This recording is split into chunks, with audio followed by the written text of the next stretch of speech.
বৈদ্য? রাজসভায় আমাদের অপমানটা দেখলে? হ্যাঁ, সে তো দেখলাম মন্ত্রী মশাই। আমি তো বুঝতেই পারছি না যে গোপাল মহারাজকে কি মধু খাইয়েছে যে মহারাজ গোপাল ছাড়া চোখে অন্ধ। আরে আমরা যেন মহারাজের কাছে ফেল না, কিছু একটা করতেই হবে। আমার মাথাটা গরম হয়ে যাচ্ছে। গোপালের মতন রাজসভার ময়লাকে যতক্ষণ না ফেলা যাচ্ছে ততক্ষণ আমার মাথা জ্বলন্ত কয়লা হয়েই জ্বলবে। পণ্ডিত মশাইয়ের মাথায় একটা বুদ্ধি আছে মন্ত্রী মশাই। আপনি যদি সেই অনুযায়ী উঁচির কাজ করেন তাহলে বেটা গোপালের কপালে দুর্গতির সীমা থাকবে না। এই কি বুদ্ধি, কি বুদ্ধি? আপনি বরং এই ব্যাপারে পণ্ডিত মশাইয়ের সাথে একবার আলোচনা করে নিন। আমি চলি, কেমন? আমি চলি। হ্যাঁ হ্যাঁ, এসো এসো এসো এসো।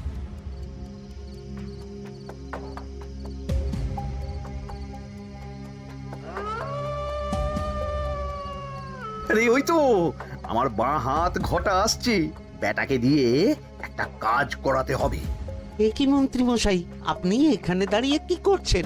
এই একটা গুরুত্বপূর্ণ ব্যাপারে কথা বলছিলাম। একটা একটা কাজ করতে পারবি? কি কাজ করতে হবে বলুন মন্ত্রী মশাই। আমাকে একটু ঠান্ডা জল, পাতিলেবু আর পুদিনার পাতা দিয়ে শরবত বানিয়ে খাওয়াতে পারবি? সেসব আমার ঘরে ব্যবস্থা করাই আছে। চলুন চলুন, আমার সাথে চলুন। হ্যাঁ হ্যাঁ, চল চল চল চল চল।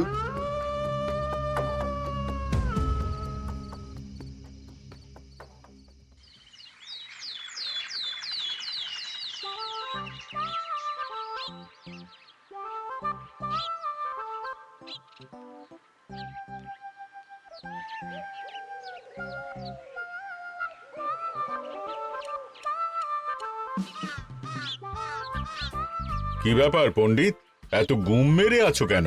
সকাল সকাল গিন্নি খুব বকেছেন মনে হচ্ছে। গিন্নির বাক্য সুধায় কান ভরে গেছে, আর কিছুই কানে ঢুকছে না।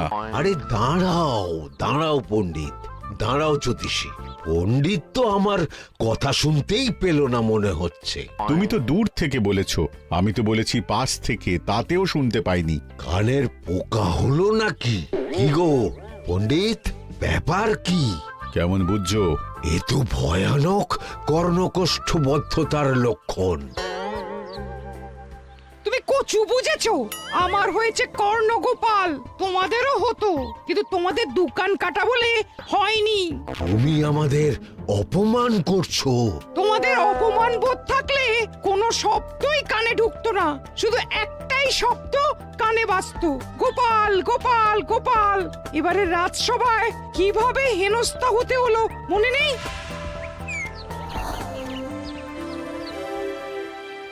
মহারাজ, একটা ভিক্ষা আছে। ভিক্ষার জন্য কৃষ্ণনগরের রাস্তাই সবচেয়ে উপযুক্ত জায়গা গোপাল, তুমি বরং সেখানেই যাও। মন্ত্রী, মন্ত্রী মশাই ঠিকই বলেছেন মহারাজ। যে যার নিজের জায়গা থেকে কথা বলে। কুকুর বলে ভৌ ভৌ, বেড়াল বলে মিউ মিউ, কাক বলে কা কা। মন্ত্রীর ভিক্ষার জায়গা কৃষ্ণনগরের রাস্তা, আর গোপালের ভিক্ষার জায়গা মহারাজ কৃষ্ণচন্দ্রের দুয়ার। বলো কি ভিক্ষা? বাড়িতে পুজো আছে মহারাজ, খরচা অনেক, কিছু ঋণ আবশ্যক। যদি 100 মোহর। ঋণ তোমাকে আমি দিতে পারবো না গোপাল। পুজো উপলক্ষে তোমাকে আমি 100 মোহর দিলাম। মহারাজ, আমিও ঠিক এই কথাটাই বলতে যাচ্ছিলাম। আমরাও তাহলে বাড়িতে পুজো করব। পুজোর জন্য আমাদের অনেক খরচ, তাই যদি... অবশ্যই অবশ্যই, কত ঋণের প্রয়োজন খাজাঞ্চির কাছ থেকে নিয়ে নিও, সুদটা আমি মাফ করে দিলাম। মহারাজ, গোপালকে দান আর আমাদের ঋণ? হ্যাঁ, কারণ তোমরা নিজেরা খাবে, কিন্তু গোপাল অন্যদের খাওয়াবে। গোপালের মতো মানুষের সঙ্গে থাকাই হলো রাজধর্ম। কিন্তু তাছাড়াও তোমরা হলে 80 যাই বেতন পাই দলের লোক। গত 1 বছরে তোমার কোন মন্ত্রণা দেশের কাজে এসেছে? পণ্ডিত কোনো নতুন তত্ত্ব শুনিয়েছে? জ্যোতিষী কোনো অমোঘ ভবিষ্যৎবাণী করেছে? আর বৈদ্য 3 বছর ধরে আমার হাঁটুর ব্যথা সারাতে পারেনি। কিন্তু গোপাল, গোপালের ভাঁড়ে হাস্যরসের কখনো অভাব হয়নি। মনে আছে? আছে। কিন্তু করার তো কিছু নেই। আছে। কিছু ভেবেছো নাকি পণ্ডিত? তোমাদের মনে আছে মহারাজ মোহর দেওয়ার পর গোপাল সেদিন বলেছিল, কি গোপাল, খুশি তো? মহারাজ, আপনি আমাকে এক মুঠো ধুলো দিলেও আমি খুশি। সেই ধুলো মুঠোই আমি সোনা মুঠো করে ফেলবো। মনে নেই আবার? একটু ঝেড়ে কাশো তো দেখি পণ্ডিত, কি ভেবেছো? যা হবে দেখতেই পাবে।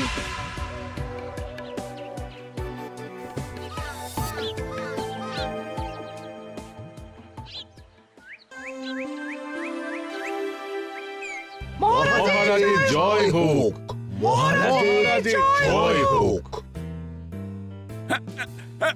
হ্যাঁ, ওরে বাবা, এই যে সকাল সকাল চান করে ঠান্ডা লেগে গেল মনে হচ্ছে।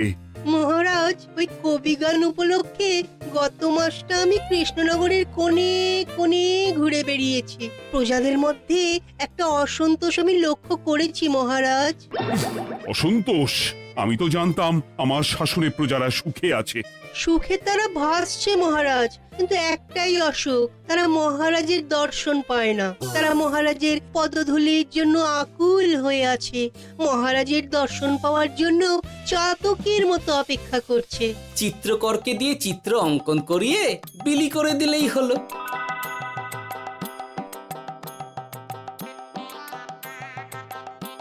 খুব ধুলো হয়েছে মহারাজ, কিন্তু এত ধুলো। কালকের ঝড়ে ঢুকেছে। ঝাড়ুদার,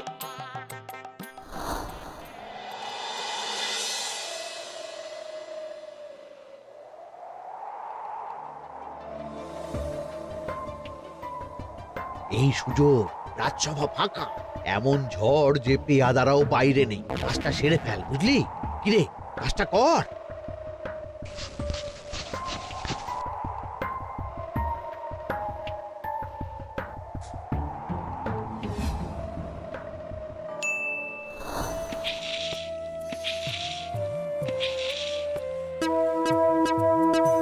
এত ধুলো!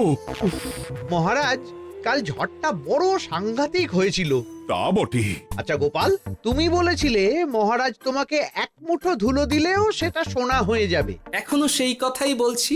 মন থেকে বলেছিলে না মহারাজকে তেল দেবার জন্য? তেল দেওয়ার দায়িত্বটা তো আপনি নিজের কাঁধেই নিয়ে ফেলেছেন।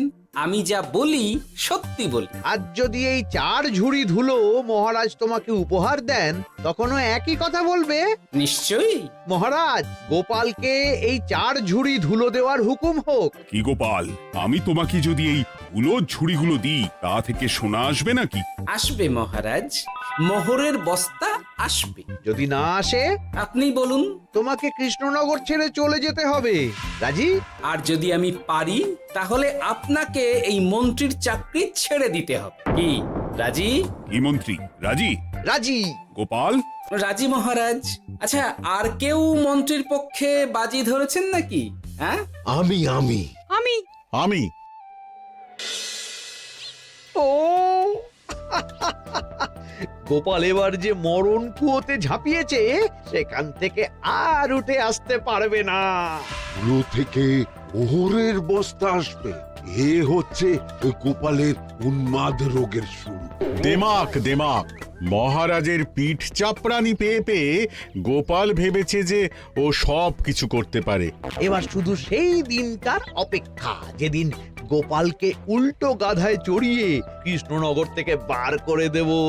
এতটা নিশ্চিন্ত হবেন না মন্ত্রীমশাই। গোপাল গোপাল কিন্তু হালকা কথা ছুঁড়ে দেওয়ার লোক নয়। কি বলতে চাইছো পণ্ডিত? ওই 4 ঝুড়ি ধুলো থেকে মোহরের বস্তা আসবে? না, তা বলছি না, অন্য জায়গা থেকেও তো মোহরের বস্তা আসতে পারে। তার সঙ্গে ধুলো মিলিয়ে দিলেই কেল্লাফতে। গোপালের নিশ্চয়ই কোনো পরিকল্পনা আছে। গোপালের সব পরিকল্পনার গোড়া মেরে রেখে দিয়েছি পণ্ডিত। ঘটা আছে গোপালের পেছনে, আর ঘটা আছে গোপালের বাড়ির পাহারা। লুকিয়ে কিচ্ছু করতে পারবে না। আরে ওই তো বটা আসছে। বেল্লিক, উল্লুক, তোকে আমি জল বিছুটি দেওয়াবো। গোপালকে ছেড়ে চলে এসেছিস কেন? ছেড়ে আসবো কেন মন্ত্রী মশাই?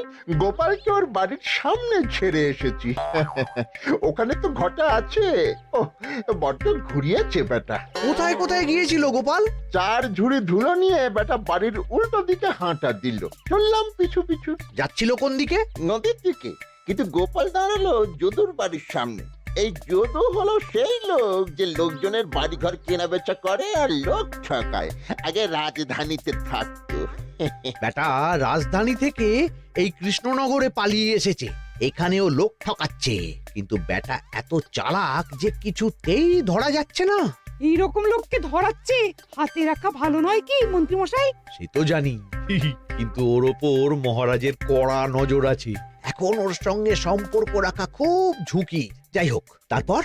হ্যাঁ তারপর যদু, যদু রে, গোপাল খুড়ো, আরে তুমি এখানে কি করছো? দেখতেই তো পাচ্ছিস ধুলো। তবে যে সে ধুলো নয়, মহারাজ কৃষ্ণচন্দ্রের পদধূলি। শুনিসনি বোধহয় এখন কৃষ্ণনগরে সবচেয়ে বেশি চাহিদা মহারাজের পদরেণুর। আচ্ছা, মহারাজের পদরেণু নিয়ে যাচ্ছ কোথায়? এই ছোট ছোট পুলিন্দায় ভরে কৃষ্ণনগরের প্রত্যন্ত জায়গায় যেখানে প্রজারা মহারাজের সাক্ষাৎ পায় না সেখানে বিক্রি করব। তোমার কি মাথা খারাপ? পায়ের ধুলো বিক্রি হবে? ওরে, গতবারে মাত্র 1 ঝুড়ি ধুলো 1000 মোহরে বিক্রি করেছিলাম, এবারে 4 ঝুড়ি। শোনো, তুমি আবার ঘুরে ঘুরে বিক্রি করবে কেন? তোমাকে আমি বরং 10 মোহর দিয়ে দিচ্ছি। তুমি আমাকে এগুলো দিয়ে দাও, আর বিক্রি করে যা হবে তোমাকে এই 40 ভাগ দিয়ে দেবো। ওই 10 মোহরে বদমাস যদুকে ধুলো বেচে গোপাল বাড়ির দিকে চললো। বাড়ির সামনে অব্দি পেছনে পেছনে গিয়ে তারপরে এই আপনাদের কাছে আসছি। বলিস কি রে, ধুলো বেচে 10 মোহর? ও মন্ত্রী মশাই, গোপাল তো একেবারে নাড়ি ধরে টান মেরেছে। গেল রাজসভায় এমন সুখের চাকরিটি গেল। এবার আবার রাস্তার ধারে গিয়েই বসতে হবে। এবার নবাবের দরবারে জায়গা আছে কিনা খোঁজ করি গিয়ে। ধ্যাত্তেরি, 10 মোহর আর 1 বস্তা মোহরের মাঝখানে অনেক রাস্তা। সেই রাস্তায় আমি লোক বসিয়ে রাখবো। আরে আরে, ওই তো তোমার ঘটা আসছে। এই, তুই গোপালের ঘরের পাহারা ছেড়ে এলি কেন? গোপাল নেই নেই নেই নেই নেই নেই।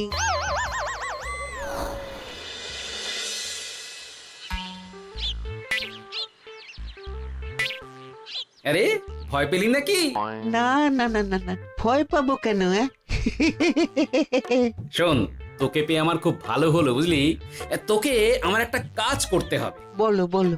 আসলে বুঝলি, আমার না গিন্নিকে নিয়ে তার বাপের বাড়ি যাওয়ার কথা ছিল, কিন্তু হঠাৎ বিশেষ কাজে আমাকে খামবাজে চলে যেতে হচ্ছে। এখন আমি গিয়ে গিন্নিকে বললে বুঝতেই পারছিস কুরুক্ষেত্র হয়ে যাবে একেবারে। তাই আমি কাউকে খুঁজছিলাম যে আমার বাইরে যাওয়ার খবরটা আমার গিন্নিকে গিয়ে দেবে। তুই পারবি বাবা ঘটা? ওরে বাবা, আরে আরে আরে, ভয় পাস না, তোকে গিয়ে মুখে কিছু বলতে হবে না। এই নে, এই চিঠিটা আমার বউকে দিবি।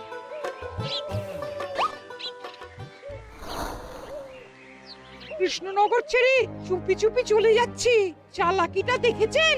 ওসব চালাকি আমি তুড়ি মেরে উড়িয়ে দেব। কি করবেন? চারিদিকে আমি অশ্বারোহী গুপ্তচর পাঠাচ্ছি। গোপালকে কোনো চালাকি করতে দেব না।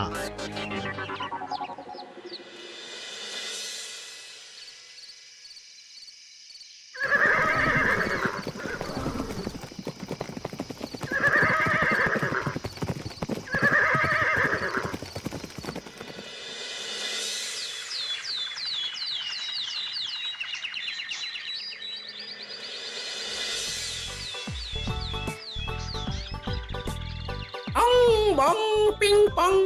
হ্যাঁ, ওরে বাপ রে, এ আবার কি বলে? মানে বুঝিতে পারিলে না?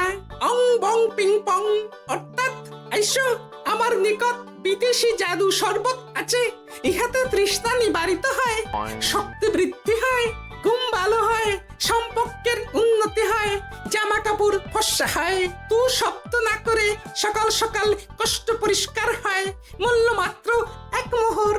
বোঝো, ওইটুকু অং বঙ্গের মধ্যে এত কিছু? ঠিক আছে, তা দাও দেখি। আপাতত টেস্টটা তো মিটুক, বাকিগুলো পরে বোঝা যাবে।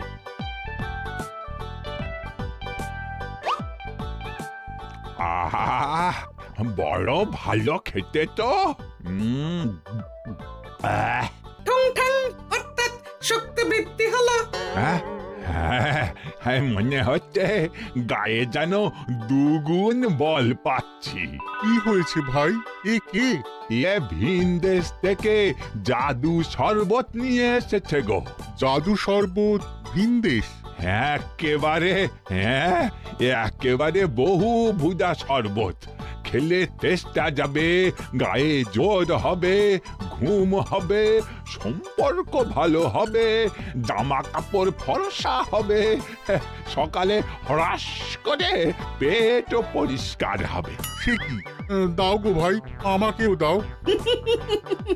গুড় জল, সঙ্গে একটু ভাজা মশলা, আমচুর আর বিট নুন, শুদ্ধ দেশি জিনিস। জানলে কেউ ছুঁয়েও দেখতো না, কিন্তু একটু বিদেশি গন্ধ দিতেই একেবারে হট্ট মেলা। আরে তোমরাও এসেছো দেখছি। সং সং শঙ্কা, লং লং লঙ্কা। মানে অর্থাৎ এই শরবত খেলে আর শঙ্কা নাই, বুদ্ধি লঙ্কার মতন ঝাল হয়ে যাবে। তারপর ডং ডং ডঙ্কা, টং টং টঙ্কা, ফাইন ফাইন, অর্থাৎ টাকা আসবে আমার কাছে।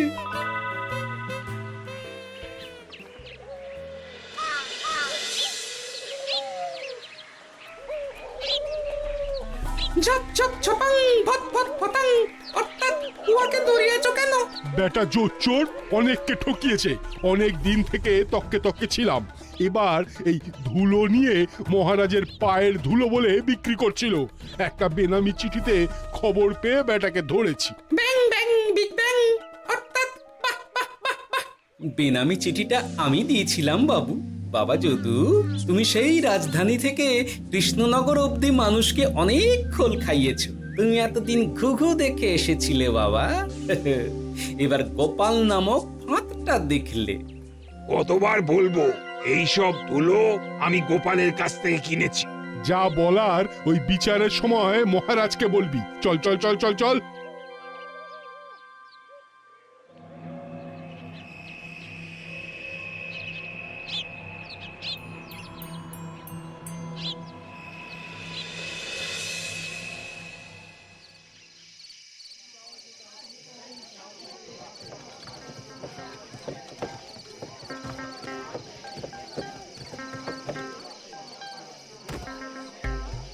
ঝন্টু মন্টু ননাংফু। নাও ঠেলা। সাহেব বলে কি ফু দিয়ে দিতে হবে? কি বলছো সাহেব? বুঝতে পারছি না, কোথায় ফু দেব? ঝন্টু মন্টু ননাংফু। অর্থাৎ লবণ আছে? আছে আছে সাহেব আছে। কত লাগবে? ভান্ড ভরি আন্ডাকারি। অর্থাৎ যা আছে সব।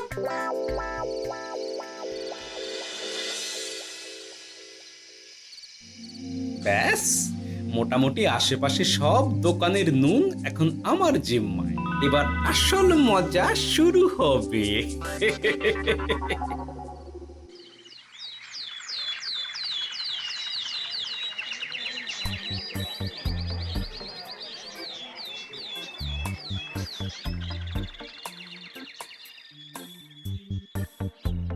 নুন আছে? না হুজুর, গোটা কৃষ্ণনগরেই নুন নেই। ওই দেখো, পুরো রাজসভাই বাজারে জড়ো হয়েছে।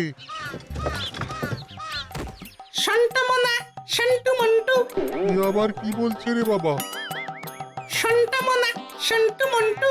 অর্থাৎ জনগণ শ্রবণ করুন। নান্টু কান্টু, নুন কিনিবেন আন্টু আন্টু। আসুন আসুন। আমার আমার এক সের নুন লাগবে। শান্টু, অবশ্যই 100 লবণ 10 মোহর। এক সের 10 মোহর? 10 মোহর লইবেন না লইবেন না? না, নেব না। উত্তম উত্তম, গান্ডা পিণ্ডে ঢিসুম ঢিসুম। অর্থাৎ তাহা হইলে নুনের বদলে গৃহিণীর প্রহার ভক্ষণ করুন। আমাকে এক সের নুন দিন। আমাকেও আমাকেও। নুন ছাড়া বাড়ি ফিরলে গিন্নি ঘর ছাড়া করবে আমাকে। শুনলাম কৃষ্ণনগর থেকে নুন উধাও। আছে মহারাজ, আছে। কৃষ্ণনগরের সব লবণ আমার নিকটে আছে। 110 মোহর। এত দাম? দাম তো হবেই মহারাজ। লবণ ছাড়া রান্না কেমন হবে ভাবিয়া দেখুন। ঠিকই বলেছ, রাজপাকশালেও তো রান্না বসেনি। 100 সেরের মতন রাজপ্রাসাদে পাঠিয়ে দাও। 1000 মোহর দিয়ে দাও।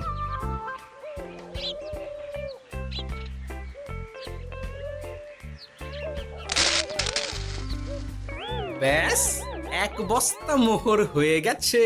গোপাল, হ্যাঁ মহারাজ, গোপাল যে 4 ঝুড়ি ধুলো থেকে 1 বস্তা মোহর রোজগার করেছে। ইয়া বাত! চলো রাজসভায়, পুরো গল্পটা শুনতে হবে।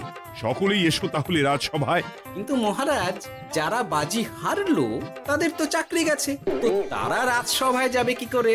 ঠিক ঠিক ঠিক বলেছ। আর যারা বাজি হারলো তারা বাদ, বাকিরা চলো। এই সেরেছে, গোপাল তো আবার বাজি মেরে দিল। ও মহারাজ, আমাদের দেখুন। ও মহারাজ, আমাদের দেখুন। ও মহারাজ। হ্যাঁ